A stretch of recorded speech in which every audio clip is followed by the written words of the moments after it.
This is Decentralized Radio. I'm Tristan. And I'm Ryan. The goal of this podcast is to help educate you on how to live your most optimal life.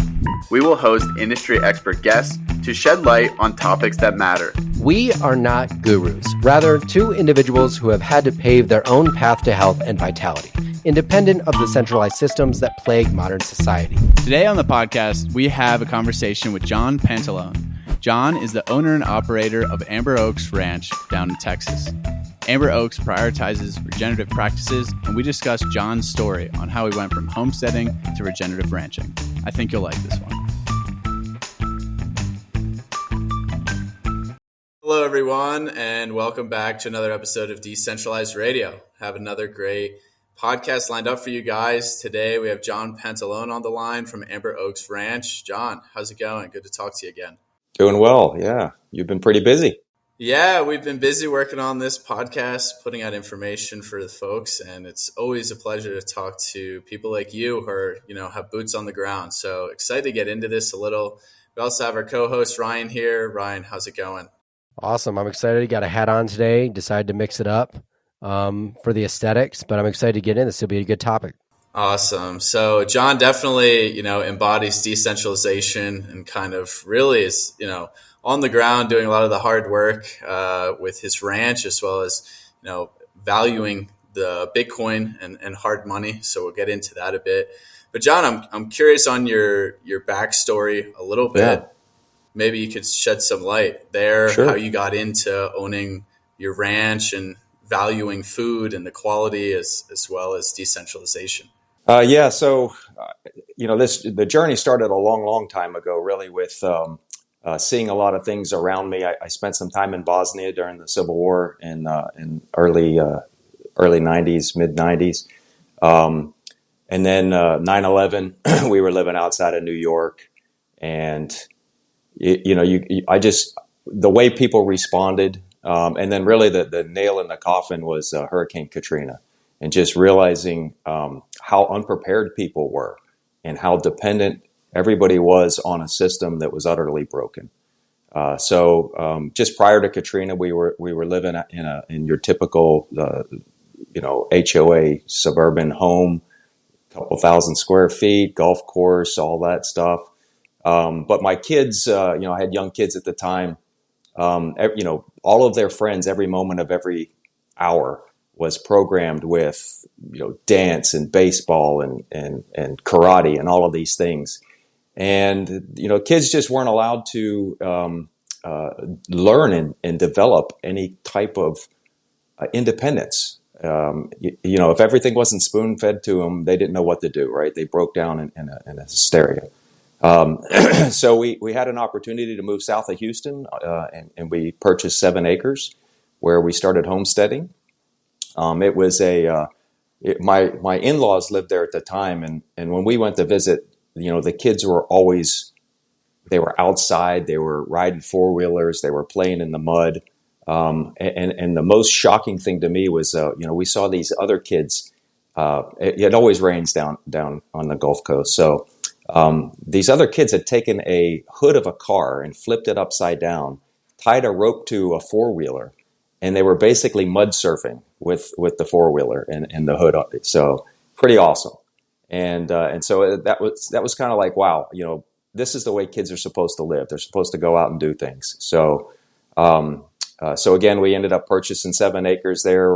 We started a homestead where we raised lots of animals, rabbits, chickens, ducks, geese, sheep, pigs, couple cows.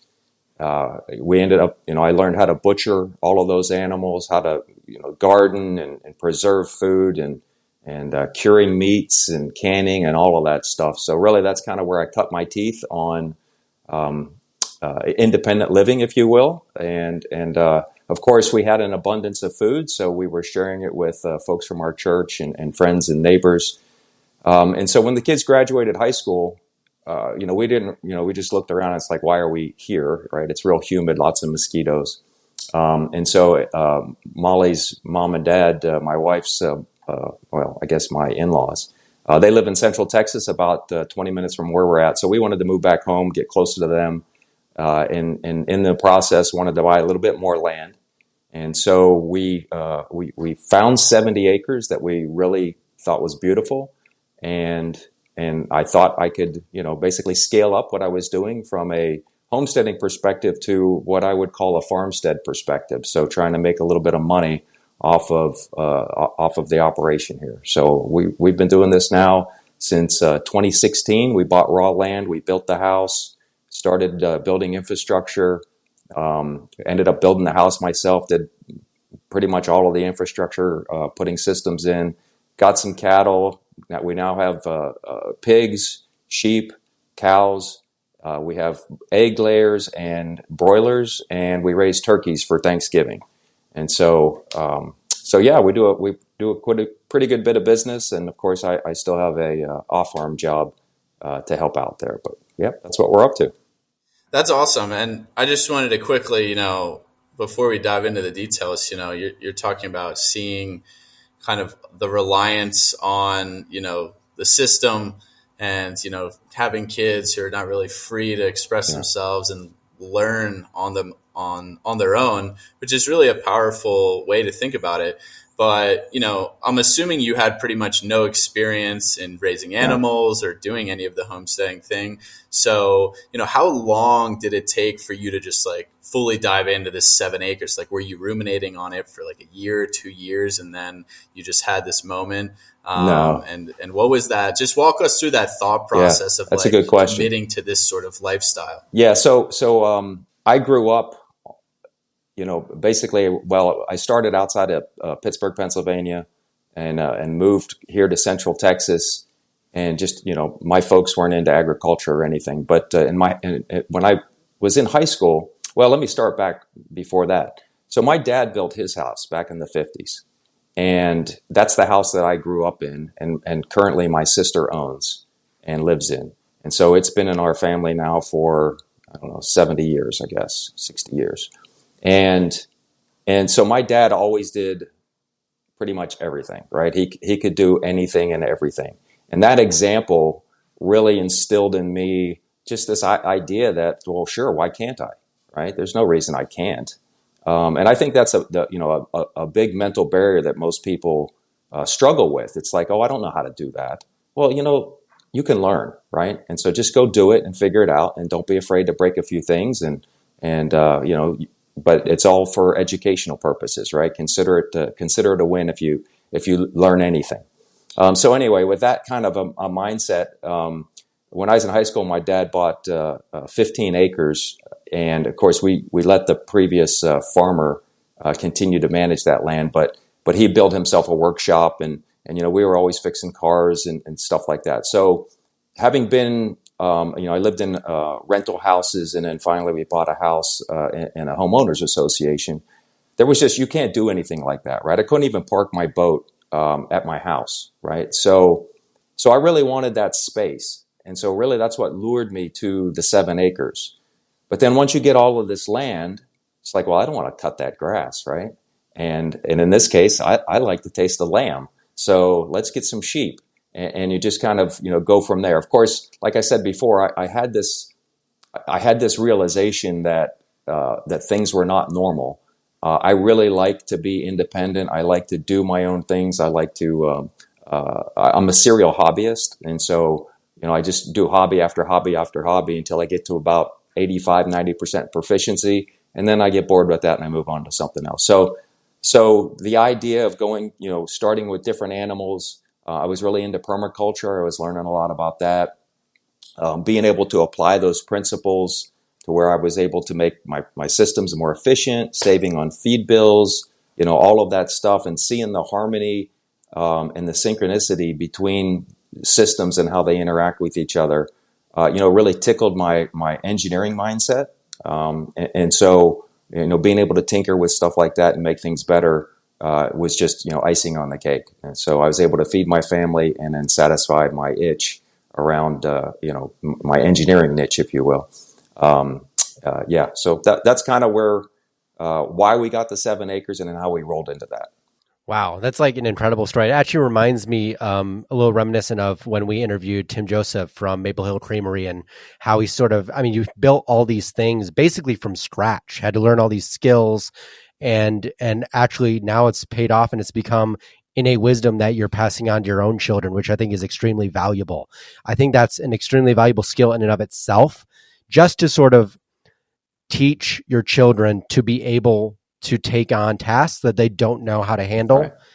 And learn for themselves. I think it's such a skill that I think is not necessarily lost per se, but I feel like it's definitely been diminished as far as like you mentioned, if you don't know what to do. I think a lot of people today are, especially younger folks like myself or younger, are super afraid of tackling anything that may be something completely unknown to them or something they deem to be too difficult. But we need to remember that ancestrally, we've tackled so many huge astronomical tasks. Like I think about the settlers that came out to Salt Lake City, Utah, where I'm at right now, and thinking of all the struggles that they had to do to create basically their own settlements and all these crazy things that I don't think you could get young people here to do today if they had to like recreate it. Like if some atom bomb went off and we had to start from scratch, I think we'd be in a bit of a mess. So it'd be sort of interesting to see. And it's something that certainly rings true for my upbringing. My dad was super handyman kind of style guy. He grew up in the country, knew how to build lots of things, knew how to fix cars that were beaten down and broken up, and sort of could build stuff from scratch. However, the only difference between that story and perhaps your story is I honestly didn't get any of those skills from him.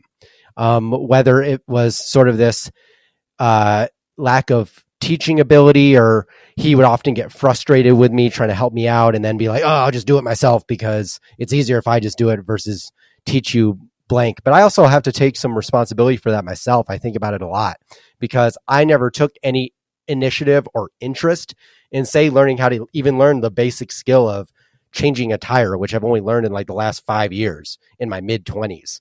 So it's like these very basic things that I just never took the initiative. I think that's sort of a thing that needs to happen. As I feel like people need to have their own initiative to learn new skills. Mm-hmm.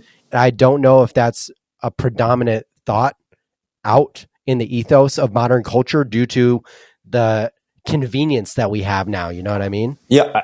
So I would say it's, so I didn't really learn a lot. I just, from my parents, and I didn't teach my kids either. I like your father was, oftentimes frustrated or they would just, fade away. And so how much they actually learned, is a whole nother question, but it's the mental block that they can overcome and you can overcome, right? So it's not too late, right? And so I think the challenge is that kids today aren't exposed to any adversity.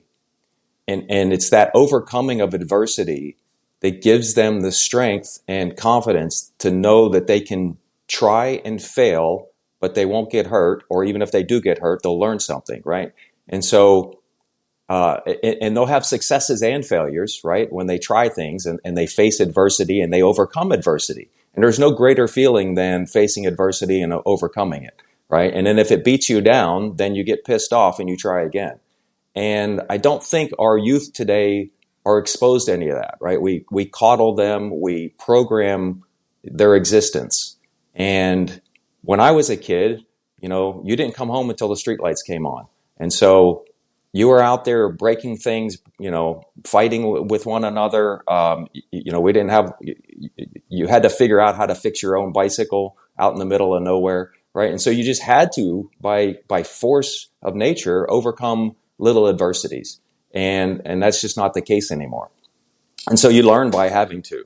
And so I think that's the missing piece. Hey, friend. Thanks for listening. If you really enjoy this podcast, it would be really appreciated if you left us a 5-star review on Spotify, Apple, or subscribe to our content on YouTube. This helps us get to a larger reach and a larger audience to spread this wonderful free education. Obviously, I agree with everything you just said. It's big sticking point for me as well. Do hard things. Mm-hmm. You'll become a better person mentally, physically, stronger. But the problem is, like Ryan said today, there's just so many, modern conveniences. Mm-hmm. So we don't really have to do any of these things. There's, just an easy way, call AAA or, someone will come fix it for you. There's all these apps. I mean, most people aren't even putting themselves in these situations. So To me, a lot of people get this adversity. That's why I think the gym has become so popular. Just like working out is just a way to kind of force that. But how do you think, we can get back to, raising children in this fashion? Is it kind of everyone, needs to go back to a more rural lifestyle, or what are some simple ways you think people could just program adversity or get into that sort of mindset to build themselves up? Yeah, I mean, the obvious thing is sports, right? And so if you have a good coach that challenges you, and the beauty about sports is the camaraderie of having to do this with other people, and that teamwork that you learn, and the ability to rely on one another. You suffer and endure that pain together, and you become victors together. And those bonds of brothership, if you will, they don't ever go away. And so that's why people, well, it used to anyway, when you would go into basic training, you would join the Army like I did. You suffer these things together with your cohorts, and you build lifelong bonds. And I don't know if that's a reality anymore in the military or not. And I would like to think that good sports programs still instill that. But that's the only proxy from an organizational perspective that I can see. I used to be involved in Boy Scouts. That doesn't happen there. So I don't know. I don't see that a lot. It used to be big families too, right? I'm the youngest of 7. And so big families, you would have to, your parents were busy, you would have 5 or 6 siblings that needed attention as well. And so you just had to do things on your own, and you learned how to fold your own clothes because nobody was going to fold them for you, right? You learned how to cook your own food because nobody was going to cook it for you. So those things, we can replicate those. And I think lots of folks are doing that now. And whether it be moving back to the land to do it, or just, you can do it, in your community as well. So, but it's something that we certainly need to focus on. One thing that kind of came to mind when you were talking about that is I think you're right. I think you're right as far as what's going on in modern society. I think there's also needs to be sort of this, I think there does on some level need to be like a genuine curiosity.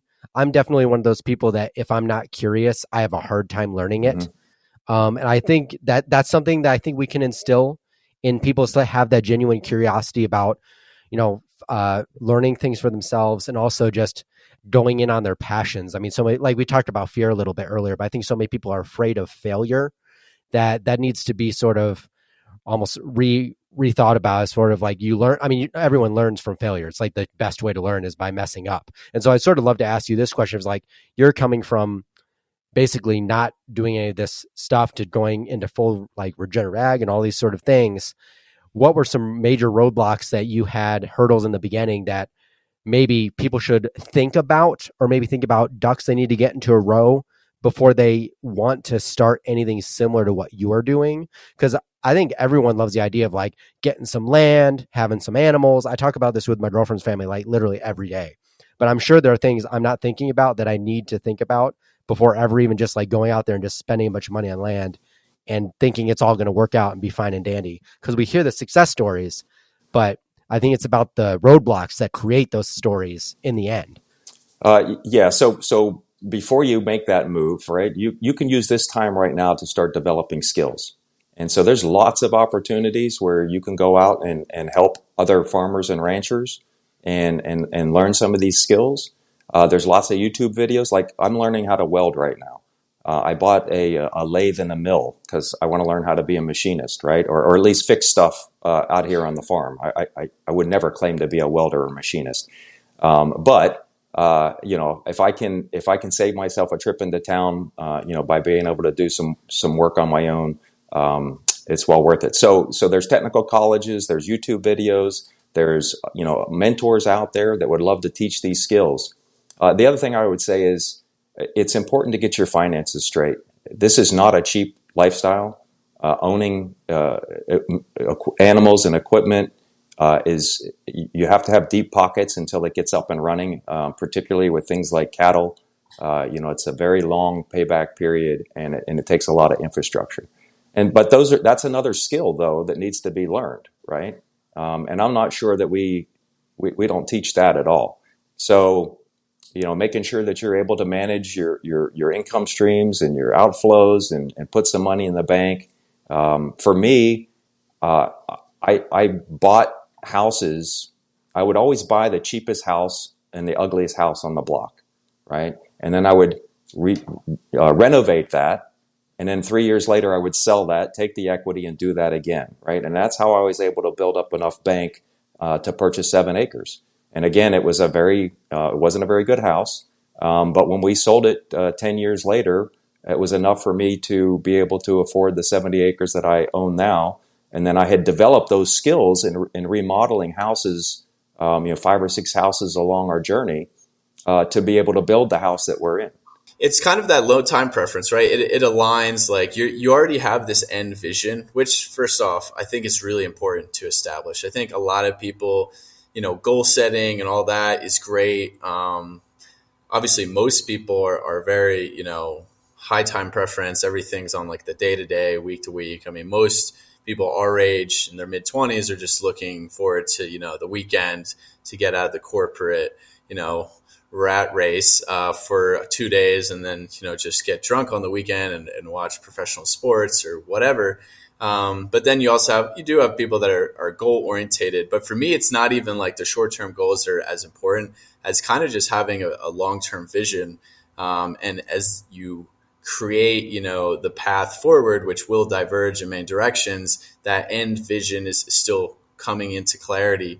But if you have that vision, like you're saying, building up these skills now will be, it'll just make it that much easier, because I do think, like Ryan's saying, people don't really understand how much work it is to be fully self-sufficient, to be fully decentralized, to homestead. You're talking about a jack of all trades, like you're saying. I love the term you're using.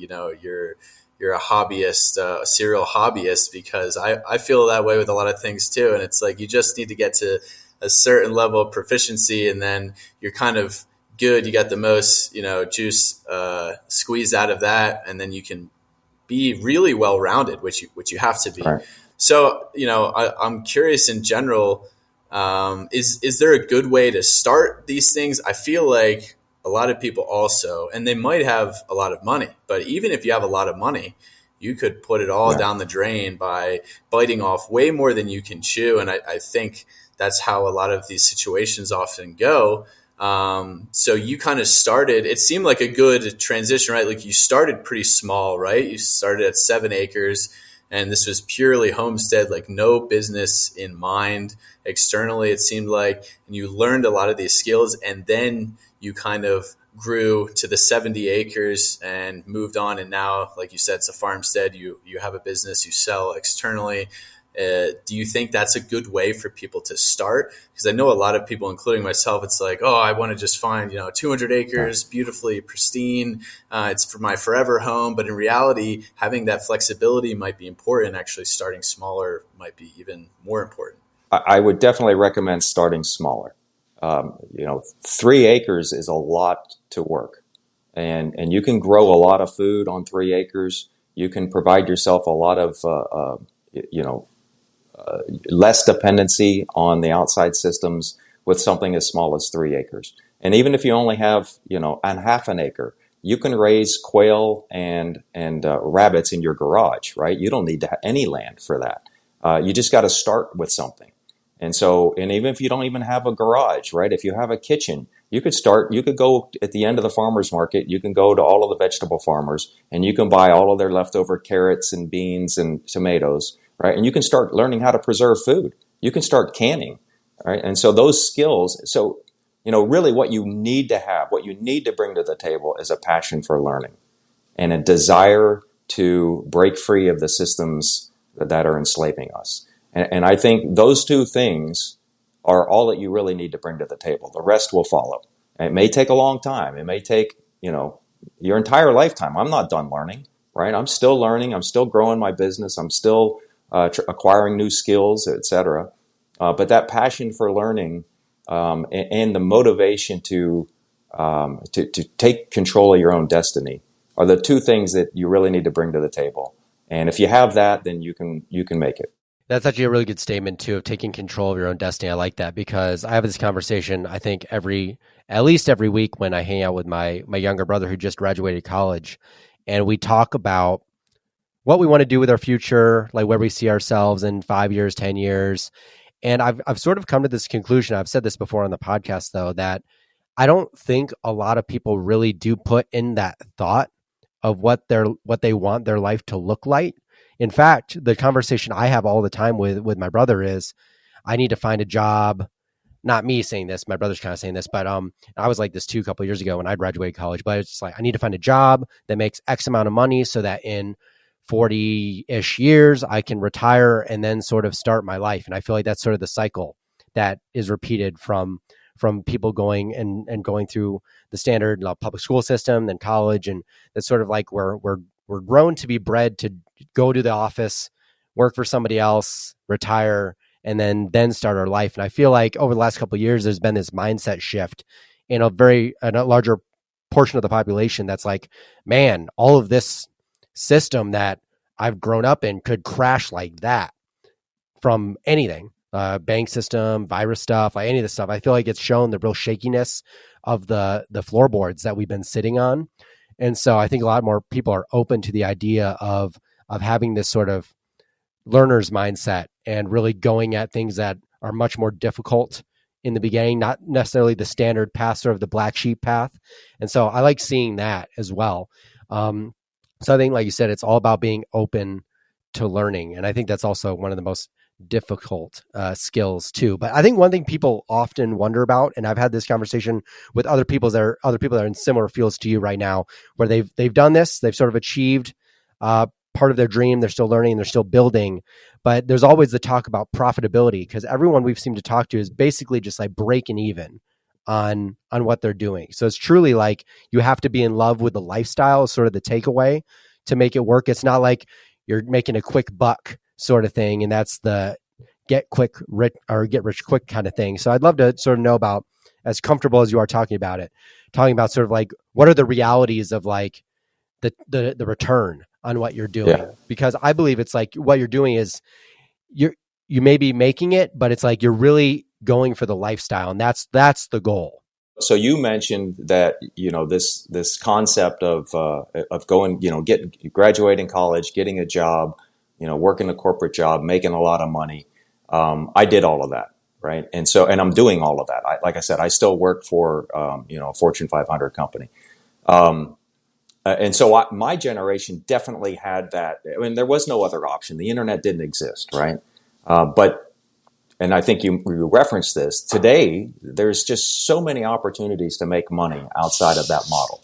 And you guys are doing that here with your podcast. There's lots of folks out there making a lot of money, maybe not enough to survive on, but certainly enough to augment and provide that second source of income just as a security backup in case you lose that corporate job, right? So I'm not advocating that people just throw in the towel and move out into the woods, because, yes, to answer your fundamental question there's not a lot of money in it. I consider myself to be rather successful, and last year I figured that I'm making $15 an hour on my farm. So, and that's probably a lot more than most people are making, because they probably don't assess all of the costs. But along with that $15 an hour, I do have an unlimited amount of proteins that I can eat, right? And so, and every day is a vacation for me. I go out there and I get to work on my farm. I get to work with my animals.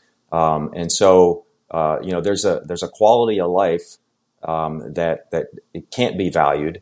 And then I get to learn. I get to continually learn. And so I don't, what is an education worth, right? So if you look at it from all of that perspective, I wouldn't do it any other way.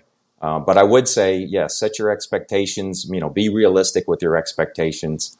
It's probably good to partner up with somebody who has another source of income, a steady source of income with, insurance and all of that stuff until you can get up, on your feet and make the system start paying for itself. Because it does take a long time for you to see some cash flow. do you recommend keeping that part-time job to help augment? Because Joel Salatin often talks about if you have this part-time job, you're never going to be like fully committed. So I guess what's your rebuttal to that, and how have you found success? Well, if you can make it work, right? If you can have two jobs. So I'm very fortunate in that I have a work at my home office, and I have flexibility in my job. But my current situation, I didn't have that, right? And so it's really a matter of what you're doing with your time and how can you capitalize on that. So if you're spending all weekend, or in this case, Thursday night, Friday, Saturday, Sunday, and sometimes Monday night watching professional football, you're not going to make it, right? There's you could be learning something during those periods as opposed to watching somebody else do something, right? And so it's that type of mindset that's like, get off the couch, put the video games away, and go make something of your life. So I would disagree with Joel. I mean, I think, if I'm not mistaken, he inherited a large portion of his family's land, right? And so did Will Harrison, right? So we don't all have that luxury. So you've got to work with the tools and what you have available to you. And if you really have a desire to break free of the systems that are there, you have to figure out how to make that work.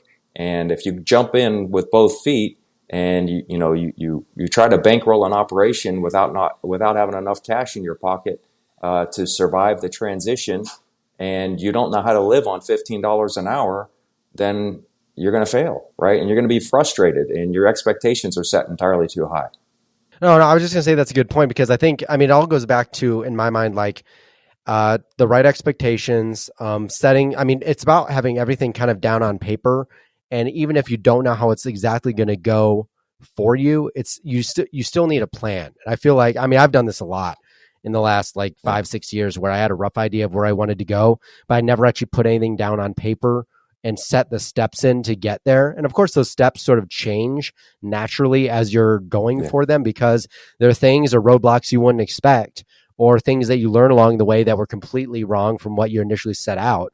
But I think it's about really getting the right setup in the beginning that sets you up for ultimate success. And then it's just keep striving for that. One thing I wanted to ask you, and you kind of already answered it a little bit, but when you are working, say, two jobs to sort of make this all feasible, which I think is smart, like it's probably not the smartest idea to just drop everything and move to the woods, as much as I would like to do.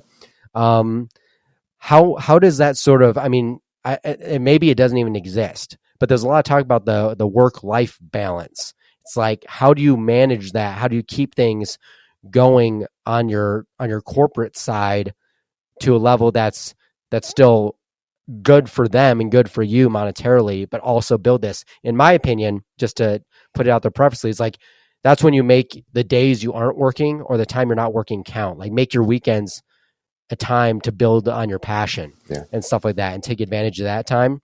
I'm sure that might be part of your answer, but I was just curious, sort of your process of, and as you're still doing it, how have you been balancing those things? You have family, you have work, and then you have other work too.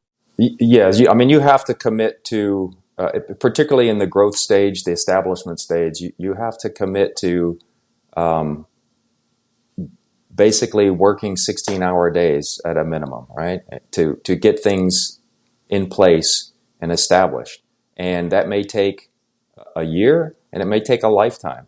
And for me, I pretty much always, I've always worked a lot. I didn't really have, my hobbies are my second job. And so, is it really work? I don't know. I learned how to build furniture because we needed furniture. Well, that was kind of like a hobby. And so I didn't mind doing that after work. And so I'd spend 3 or 4 hours, in the evening, learning how to build furniture or what have you. And so, like I said before, if you're watching other people do things like football or something else, are you really maximizing the amount of time that you have? So yeah, for me, it does become. So we do 4 farmers markets a week. Fortunately, my wife does 3 of those.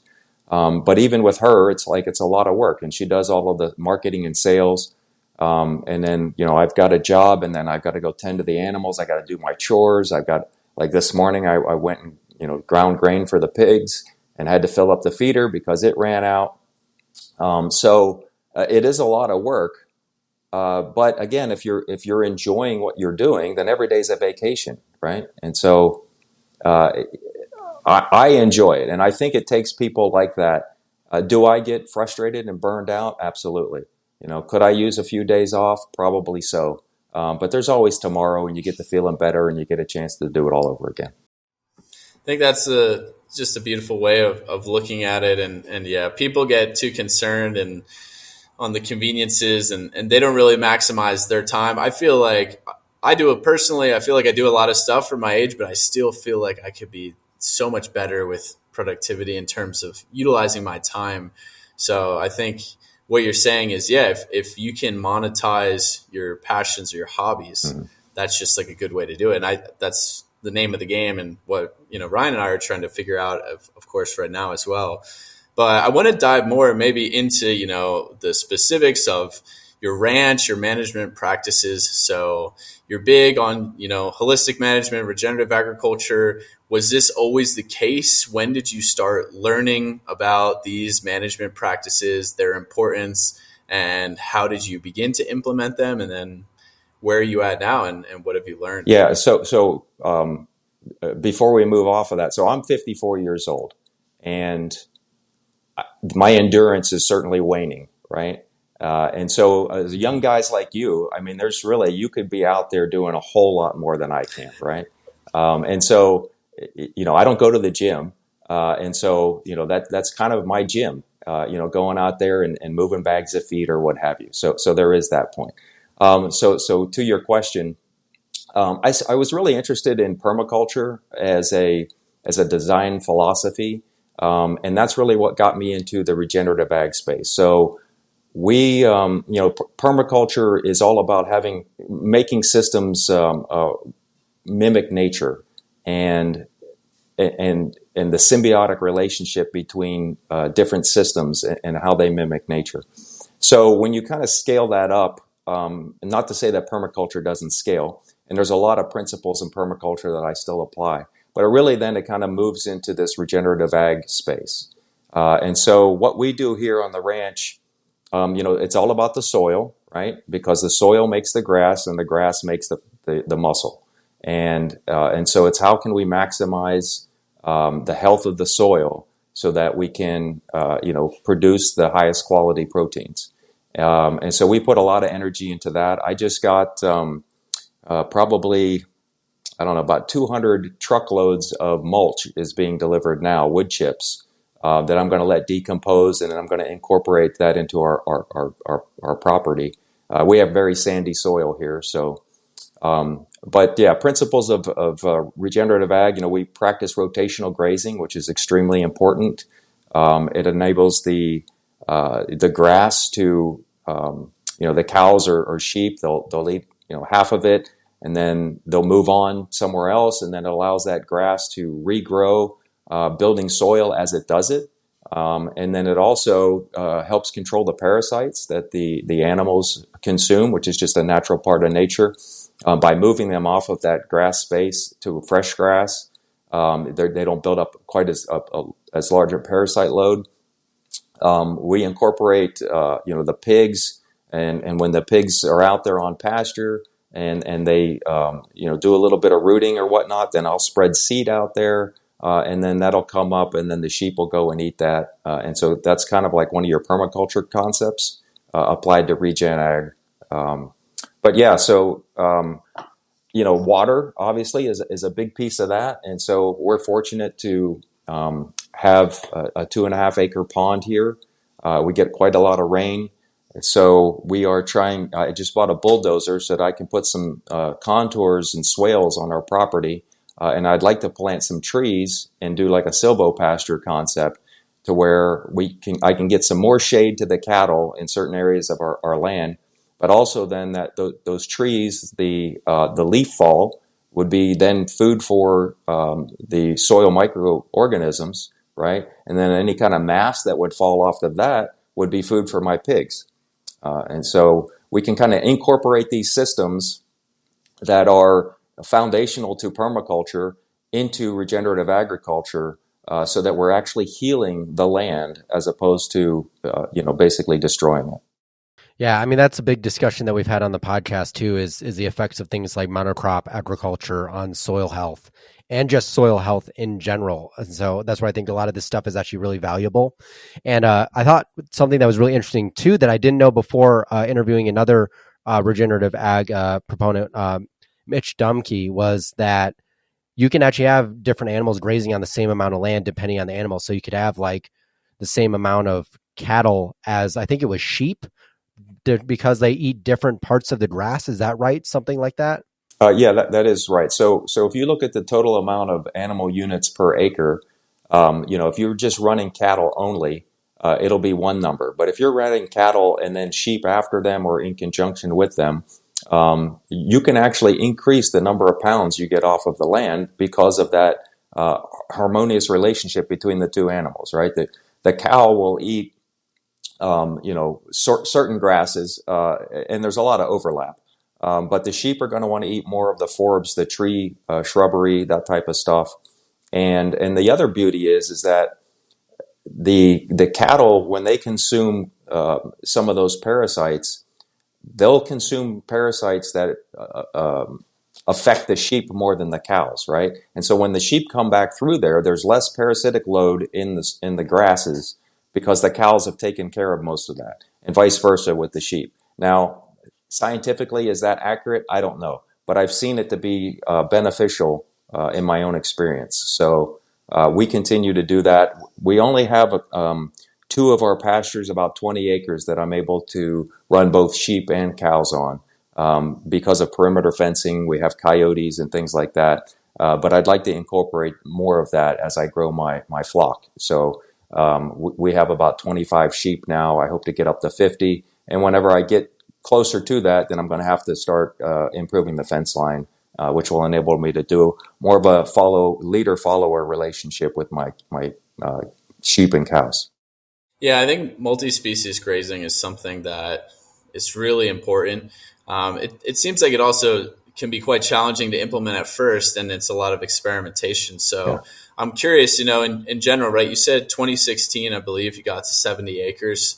So it's been a bit of time, at least, that's passed. Have you noticed, or how have you noticed the quality of the soil change over those, past 7 years? And are you now able, because of that improvement, to have a higher carrying capacity? And is that something you're tracking? Is that something you've measured with soil quality measurements?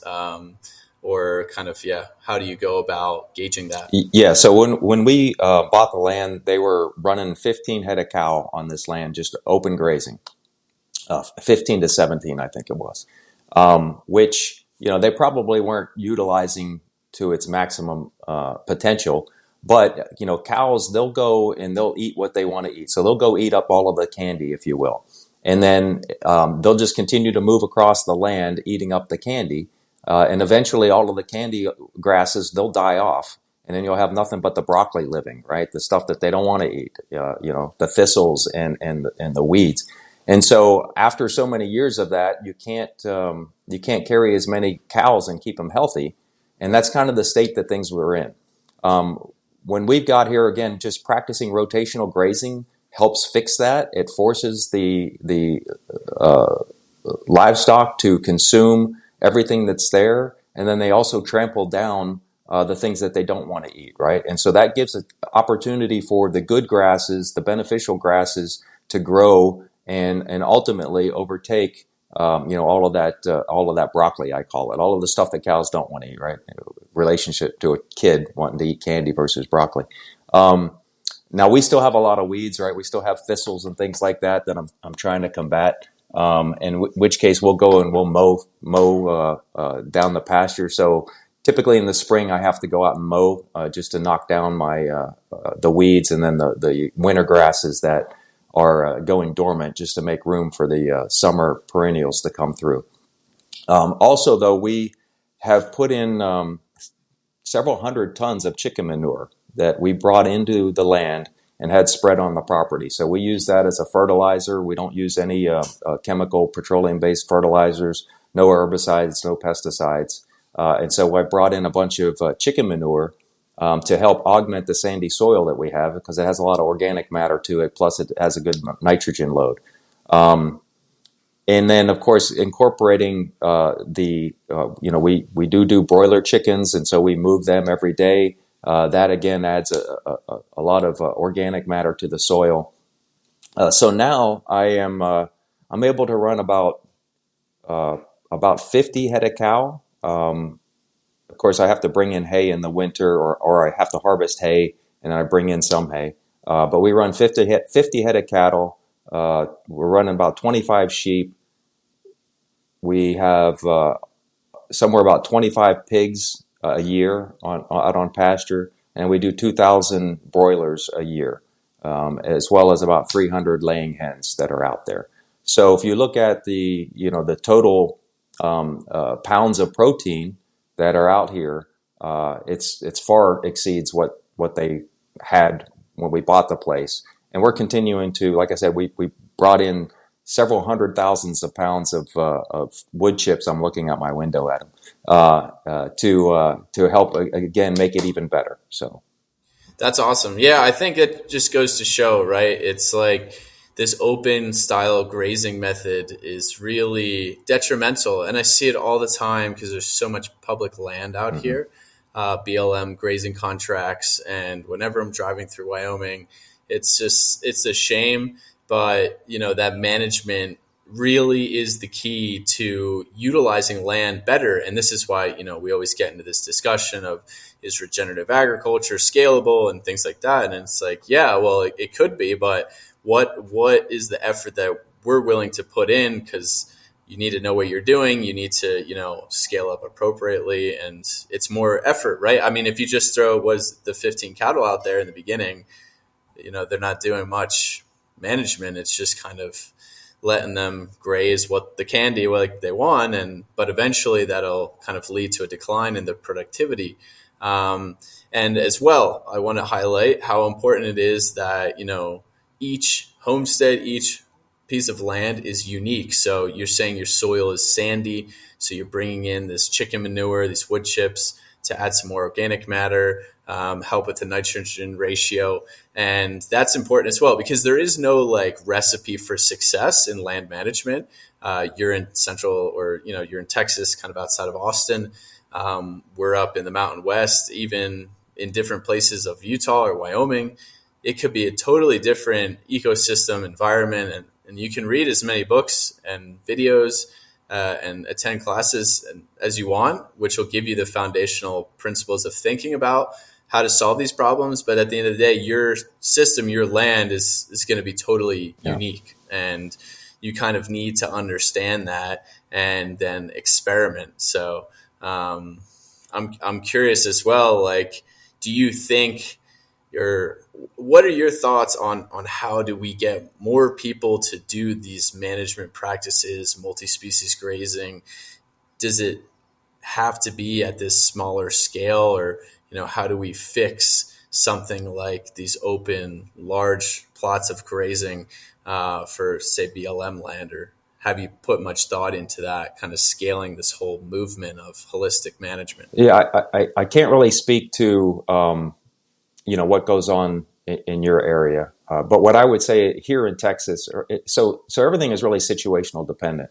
And so in Texas, you have a lot of small, 100-acre, a couple hundred acres, and then they put the cows out there, but they don't live on the land, right? And so they live somewhere else. They really want the land for a hunting lease or something like that, and they put the cattle out there to get a reduction in their property tax value. And it's more about having space to go play on the weekends and a reduction in the property tax value, right? And so they don't have to pay as much in taxes.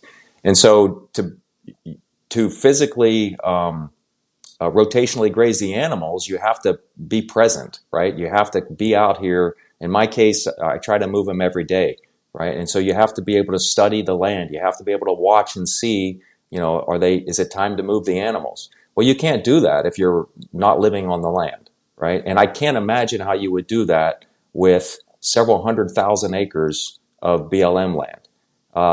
And so I don't know how you could scale it from that perspective. I think it would be a real challenge. But for something like, a couple hundred acres where you live on the land, it's definitely something that you can do. Yeah, because that was actually a question I was thinking about too, because we talk about this stuff all the time, but it's like the scale. I think everyone's idea when they would hear it would be like, oh, it sounds great, but how do you scale that to produce for the masses? And that's where I think it's important to sort of, on a decentralized fashion, sort of, that's where it's important to sort of operate on a local level, like support your local farmers and things like that, go to farmers markets. Definitely. And be more proactive in that sense from a consumer perspective, at least in my mind, because I feel like it's going to look, I don't know how it's going to look in the future, because obviously I'm not super involved in the actual process of, you're seeing it on the front lines, whereas I'm kind of seeing it secondhand through your eyes. And so, but what I do understand is like you mentioned, like the management level is not the same as throwing cattle out there and leaving them for 6 months and then coming to check on them or whatever on 100,000 square acres of land or whatever it is. So you're operating and moving these cattle sometimes even multiple times a day, I've heard, depending on what your operation looks like. And so it is a lot more management heavy. And so I think a question, and Tristan kind of just asked this in a sense, but I was curious from like, and maybe you just answered it, and maybe it's just a redundant question, but it's, in my mind, it's like, I feel like we need to not necessarily, I don't know if scale down is the right word, but we need to think on a more localized level with these things in order to make them more predominant. So we just need more of them in areas. And so I just, it's like, how do we incentivize even the farmers, like you said, who are sort of like want this for hunting lease or wanting to like use this land for other personal purposes or tax purposes or any of this stuff?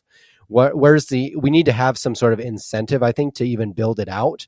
And because I don't think people are really thinking about these things in the long term. I'm sure some people are, and some farmers are as well, but it's like long term for the beneficiary of the land and the benefit of the land itself. I feel like there needs to be more operations like this in order to benefit the soil and all that stuff that's been so depleted over the last 100 years of conventional farming, So it's like, and how do we, Ryan, I think what you're trying to say is like, there's so much land that's going to be exchanged, right? I think like 300 million acres of land is going to exchange hands, and by 2030 or sometime in the next decade, a lot of farmers are old. How do we get more people to do what you're doing and not turn into a more centralized big ag operation or millionaires just buying for their aesthetic grounds? Yeah, I don't know the answer. I think part of the problem is that food is just too cheap, right? The true cost of the food, we don't understand, we don't appreciate. And I think if food was valued where it should be valued, what it really costs, then more people would take an active role in providing food. And things like maximizing the amount of protein that you can get up per acre is something that would be, first and foremost in their minds. And it would encourage people then to become farmers and actually take an active role in producing food, because then it would be more financially viable.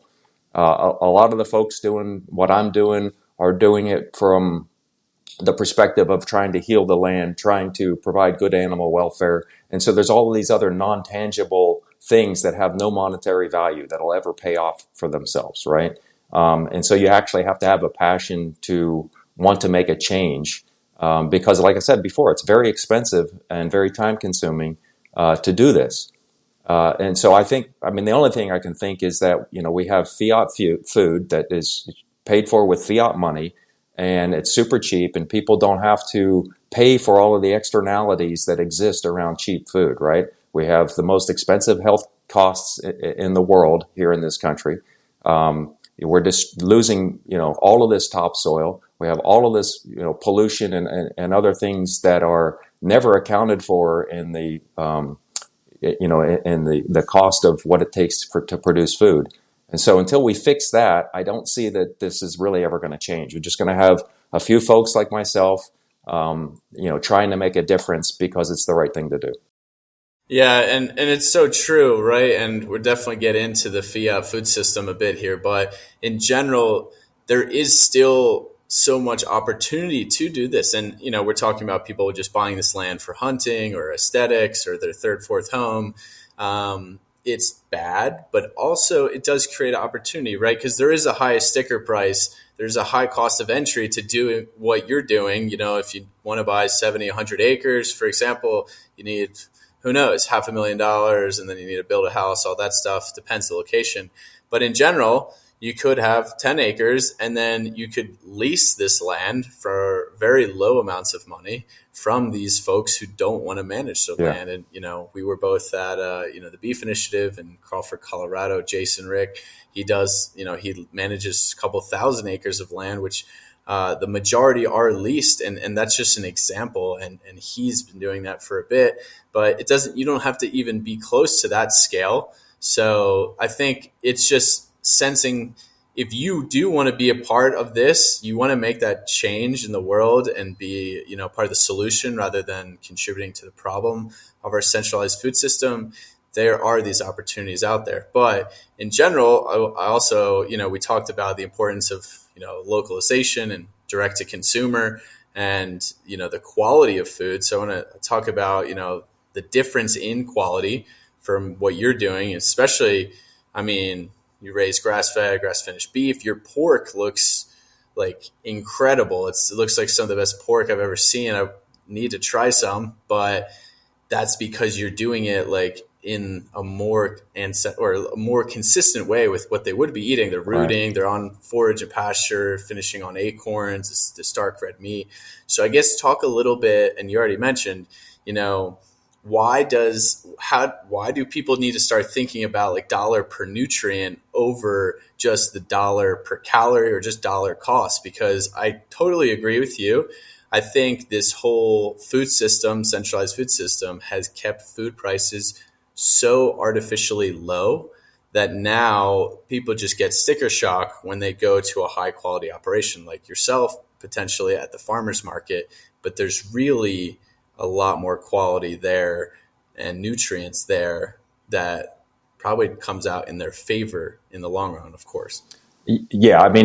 People smarter than I can talk all about the health benefits of eating pasture raised meats. But what I like to focus on is it just tastes so much better, right? Everybody can appreciate the delightful flavor that you get from pasture-raised meats. And so from my perspective, if you're going to spend all of that time going to the grocery store, bringing it home, defrosting it, cooking it for your family, and to end up with something that has no flavor at all, well, you just wasted a whole bunch of time, right? And why do that? And then you can throw in all of the health benefits and things like that on top of it, knowing that you're providing a good source of nutrition for your family. But I really focus on the flavor because I think that's the number one thing that people recognize. They can tangibly tell what the impact is of grass-fed meat, right? They don't need a scientific study. They can put it in their mouth. They know that the texture is better. They know that the flavor is better. So that's what I like to focus on. I just love the flavor. Actually, what got me into grass-fed beef is I started hunting, and so venison is just so much richer in flavor. And I was like, wow, and that all they eat is leaves and grass. And so can I replicate that? And so that's why we started raising beef and lamb, grass-fed. So I'm sure you could talk more about the health benefits than I can from what I see. You're much more schooled than I am. Yeah, well, we had Stefan Van Vliet, who's leading all this research on. You can go listen to that episode. It's fantastic. But I think what you're saying is it's kind of almost just summarizing already what you said. It's like people need to be more conscious about that because it is real food. It's quality. So you don't even need the research to know that it's going to be better for unfortunately, you. It's obvious. Yeah, unfortunately, people don't know what real food tastes like. And that's a tragedy, right? They just never have tasted it. So they have no idea that the food is actually supposed to be delicious and delightful and re-energizing because they've never been exposed to it. If you didn't grow up in the 1950s, you don't know what real food tastes like. Yeah, it's actually pretty hilarious because this happened to me the other day where I just bought like 3 pounds of just grass-fed, grass-finished beef. Got a good deal on it at a farmer's market near my house. And I brought it over to my girlfriend's family's house, and I was going to just cook dinner for everybody. So we did, like, I think 2 pounds of beef, or maybe we did all of them. But my girlfriend's mom came in to taste the meat after it had been browned and cooked, and she thought it was rotten because she had never eaten grass-fed beef. She thought it tasted completely off. Yeah. And I just thought that was the funniest thing, because it does have like a different taste, and like grass-fed steak has a different smell to grain-fed steak. And so I think it actually shocks a lot of people. I just thought it was so funny that she thought it was actually rotten.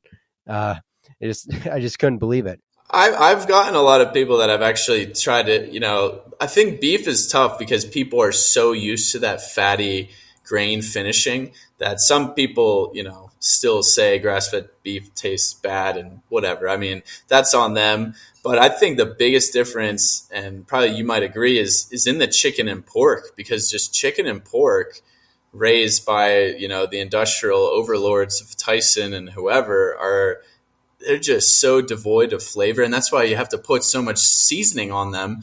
And then you look at like your deep, rich red pork finished on acorns, and the chicken I had a whole chicken from Mitch Dumke, who we interviewed on this podcast. And this is the first time I had chicken that I think actually tasted like full of flavor, and probably in my whole life. A lot of people, they do have that reaction with grass-fed beef. And I find it odd because, again, that's what beef is supposed to taste like. And a lot of it, too, is, the dry aging process. It is a very delicate thing to do. So it is, when you dry age meat, effectively it starts to rot, right? The enzymes are breaking down the muscle tissue to make it more tender. And so that's a science in and of itself, and it needs to be done correctly. And so I think a good transition is maybe having some grass-fed beef that's only been dry aged for 1 week, maybe 2 weeks. Sometimes people push that to 3 weeks, and that gives it that real strong bouquet, if you will, right?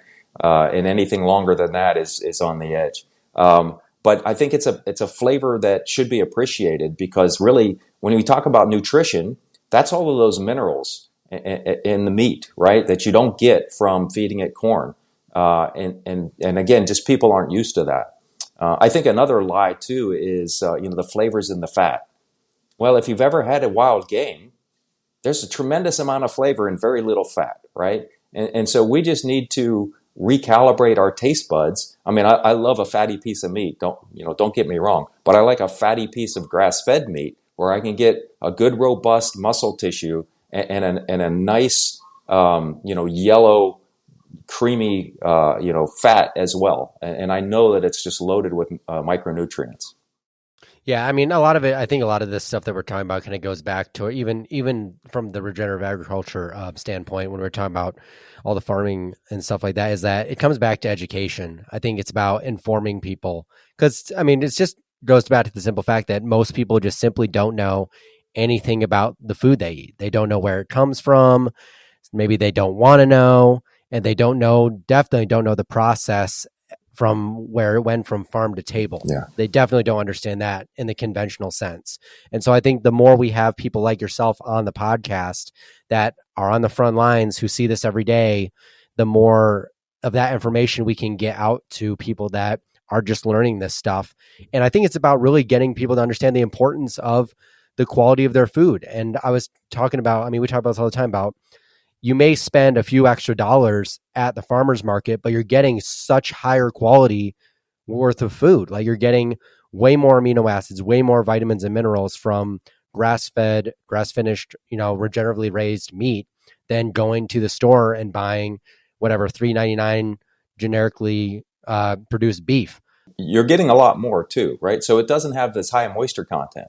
A lot of times they pump these things full of salt and water. Yes. And you're paying for water that you can see evaporate while you're cooking it.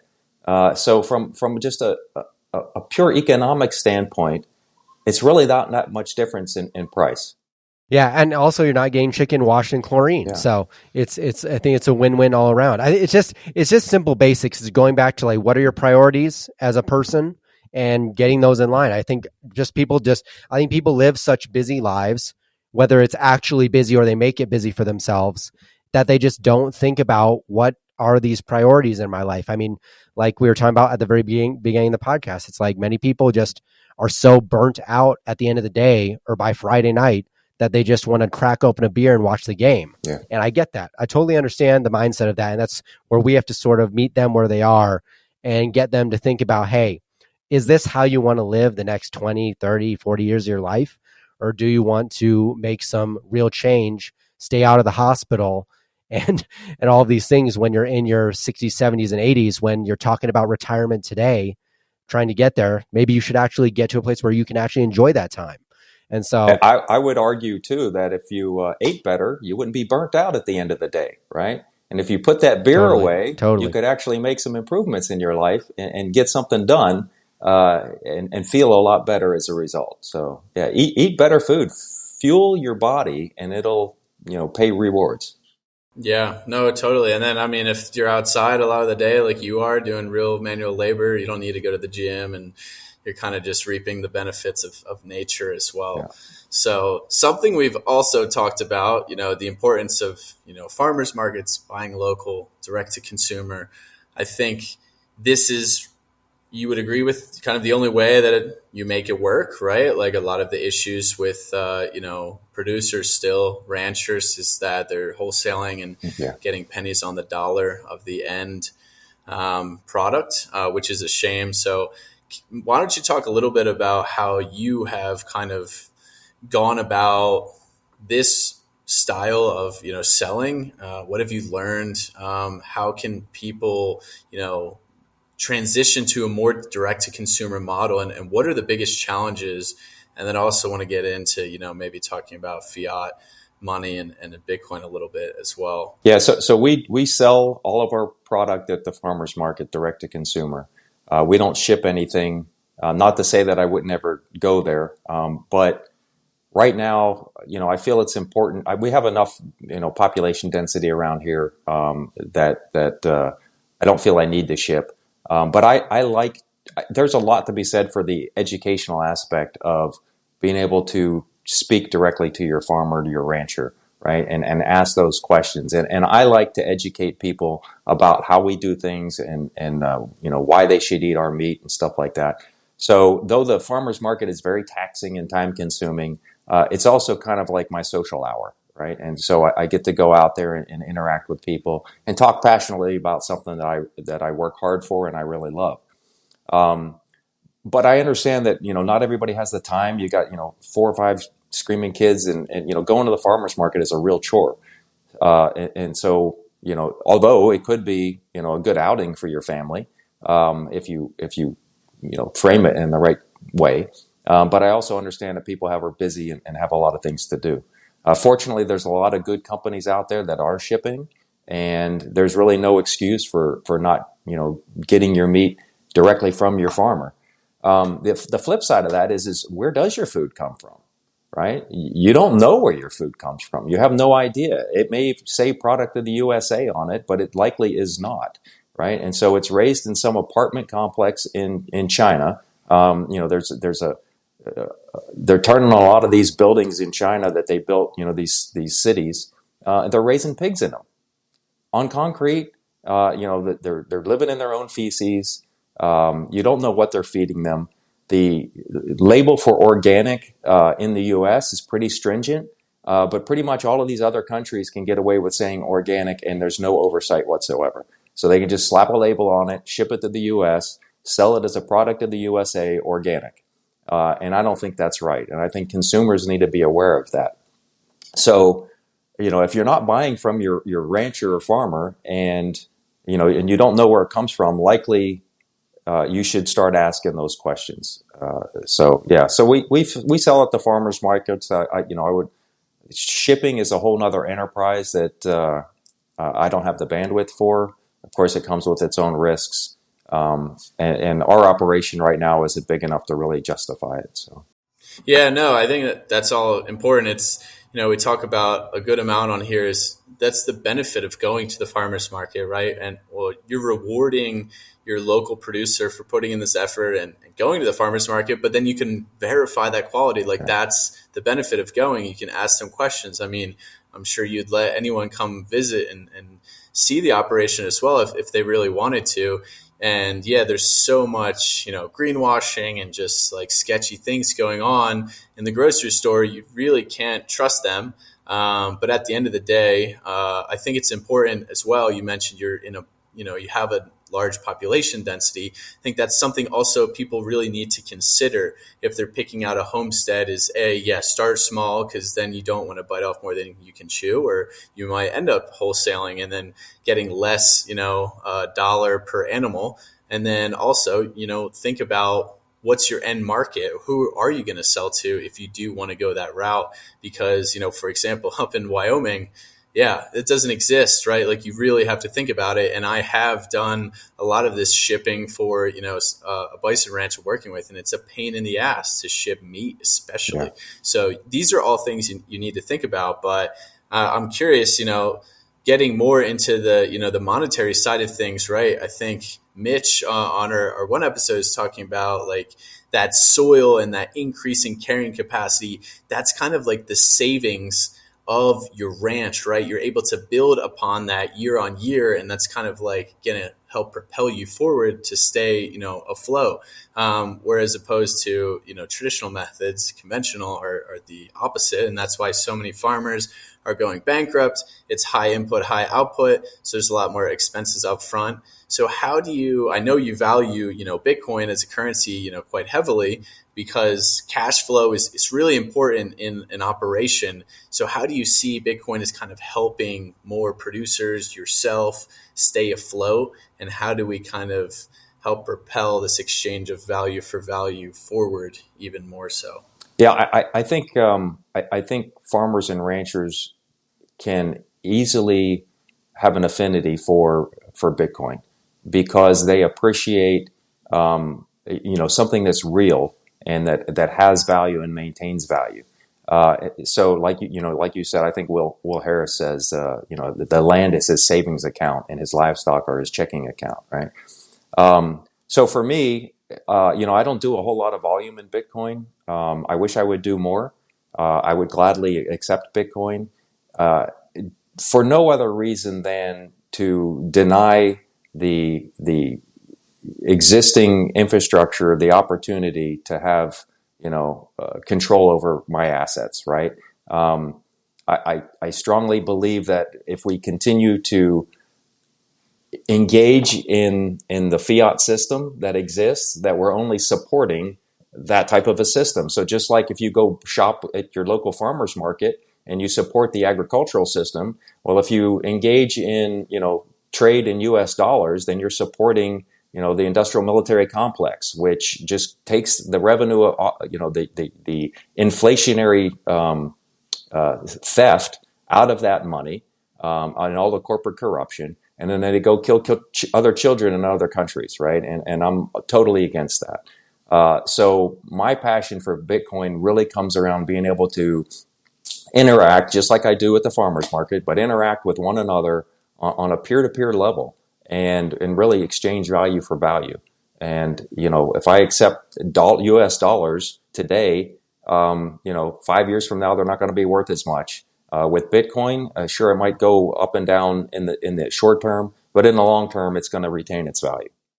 Yeah, 100%. And I always find it quite ironic when I'm like paying at a farmer's market with Venmo or like a credit card. I feel like it doesn't even really make sense. It's because it's almost like you're person to person, but then you're not on the currency side of things.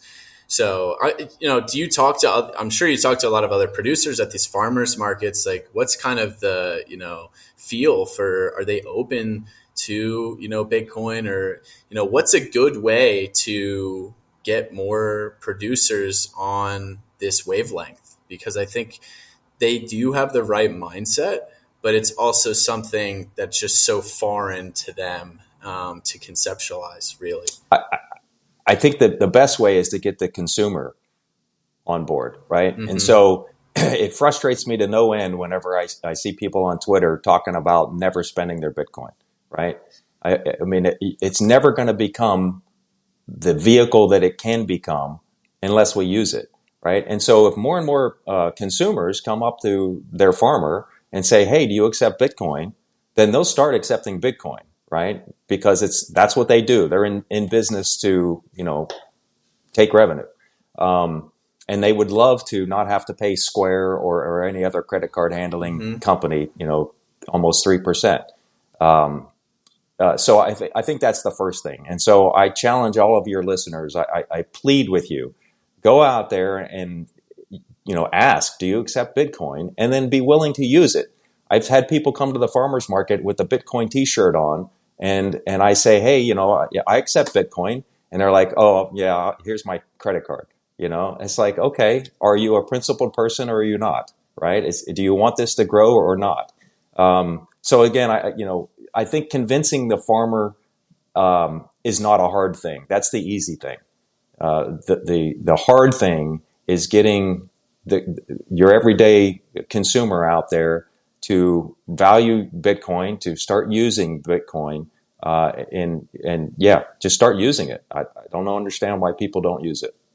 No, I think really that's the key. We talk a lot about consumer purchasing power being the most impactful thing, regardless of it being from a Bitcoin perspective or from just the food choice perspective. If 50% more people just started shopping at farmers markets or demanding higher quality products, that will drive more change.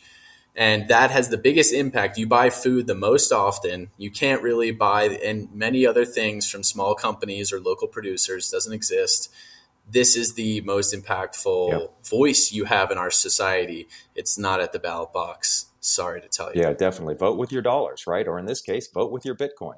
Yeah. So I know, that's a good point too, because I think I've asked periodically about, people accepting Bitcoin, but I haven't really asked everybody. So I'm going to make that a point as well. I think I'm going to definitely go to farmers market this Sunday. Ryan was just there. Ask them. Even if the answer is going to be no, just ask them and say, oh, you should accept Bitcoin in the future because it'd be great to exchange this value for value if you've loved to learn about it. Let's make it a point, everybody. If a half a dozen people come up to me at the farmer's market and ask me if I accept Bitcoin and I don't, then I'm going to be compelled to look into it, right? It's like, well, that's a half a dozen people that are wanting to use Bitcoin. What is Bitcoin, right? And so, all of you guys out there with Bitcoin, guys and girls, just ask the question, even if you're not going to use it, right? Just ask the question, be prepared to use it. If you find a forward-thinking farmer, but just ask the question and let's start planting seeds. Yep. Could have said it better myself. Tristan, if we go out this Sunday, we just got to tell them to start doing it because I guarantee you none of them are. I even talked to a few people about it. Nobody. Yeah. And I got 5 or 6 copies of my book, so I'm just going to bring it and just bring your book. Yeah. Your book is phenomenal. It's a masterpiece. Well done. Thank you. I really appreciate that. John, I know we're coming up on time here as well. So thanks so much for coming on.